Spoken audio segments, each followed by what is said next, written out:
The night was quiet in the small countryside town, the kind of silence that only comes when the nearest neighbor is miles away and the stars shine brighter than city lights ever could. But that silence was about to be broken. 3 young men from the nearby town had been bragging for weeks about showing everyone how tough they were. Known troublemakers, they had vandalized shops, spray-painted barns, and stolen livestock from defenseless farmers.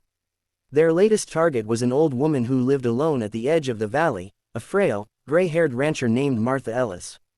To them, she was just another easy mark, someone too old and weak to resist.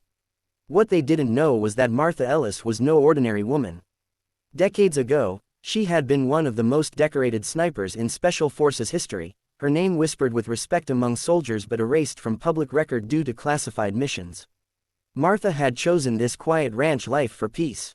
She raised a few cattle, tended her crops, and cherished the land her late husband had left her. To the bullies, she was just a lonely, fragile farmer. To those who knew her past, she was a storm hidden behind calm eyes. That night, the bullies crept onto her ranch. They kicked at her fence, shouting insults into the night. "Come out, old lady. Time to pay the tax for living on our land." They laughed as they smashed her barn window and tried to steal one of her calves. Inside her farmhouse, Martha sat silently in her worn rocking chair. She had heard them coming long before they reached her fence. Years of combat had honed her senses to detect the slightest disturbance. Her hands trembled not from fear, but from age, yet her eyes remained sharp as an eagle's. For a moment, she considered ignoring them, letting the sheriff handle it in the morning. But then she remembered her neighbors, farmers who had been bullied by these same young men, too afraid to speak up. If she did nothing, these thugs would keep terrorizing innocent people. Martha stood slowly, walked to her bedroom, and opened a chest she hadn't touched in years.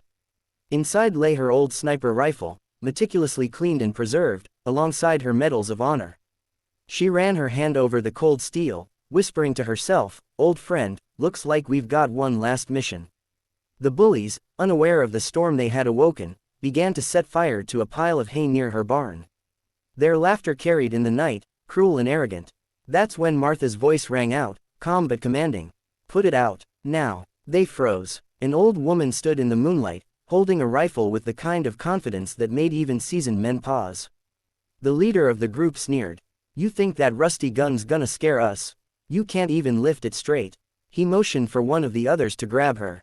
Before he could take a step, a bullet whizzed past, striking the ground inches from his boots. Martha hadn't aimed for him, she didn't need to. The precision of the shot, in the dark, was a message. Her voice was steady. "The next one won't miss." Fear flickered in their eyes, but pride pushed them forward. They spread out, trying to corner her, forgetting they were playing against someone who had faced real enemies in real war zones. Martha moved with the silence of a predator, positioning herself between shadows, using the ranch's terrain the way she once used war-torn streets. She disarmed one bully with ease, knocking the bat from his hand and sending him sprawling. Another tried to charge, only to find himself face down in the dirt with Martha's boot on his neck. The leader was the last to stand, trembling with anger but hiding it behind bravado. "You think you're tough because you got a lucky shot? You're just an old woman." Martha's eyes narrowed. "I'm an old woman who's seen more battle than you can imagine.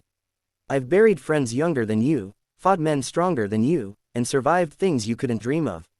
Do you really want to find out what happens if I stop holding back?" His arrogance shattered. He dropped the knife he had been clutching and raised his hands in surrender. The bullies, beaten and humiliated, begged her to let them go. But Martha didn't want revenge, she wanted them to understand. She tied them up, sat them in the barn, and spoke with the authority of a drill sergeant and the compassion of a grandmother. She told them about respect, about how the land they mocked had fed their ancestors, about how strength meant protecting, not preying on the weak. By the time the sheriff arrived, summoned by Martha's quiet call, the bullies weren't sneering anymore. They sat in silence, ashamed, with the weight of her words heavier than the ropes binding them. The sheriff, who had always admired Martha but never truly understood her past, shook his head in awe. "Martha, you just saved this town a lot of trouble." In the days that followed, word spread. The story of how 3 arrogant bullies raided an old woman's ranch only to discover she was a legendary sniper became local legend. The boys faced justice, but they also began to change, humbled by the woman who could have destroyed them but chose to teach them instead. Martha returned to her quiet life, tending her land as if nothing had happened. To strangers, she remained just a frail, elderly farmer. But to those who knew the truth, she was a living reminder that true strength never fades, it only grows wiser with time. And so, her ranch remained safe, her legacy untold except in whispers, a silent warning to anyone who mistook her kindness for weakness. The story left behind a powerful message: never underestimate the quiet souls, for sometimes, they are the ones who've fought the hardest battles.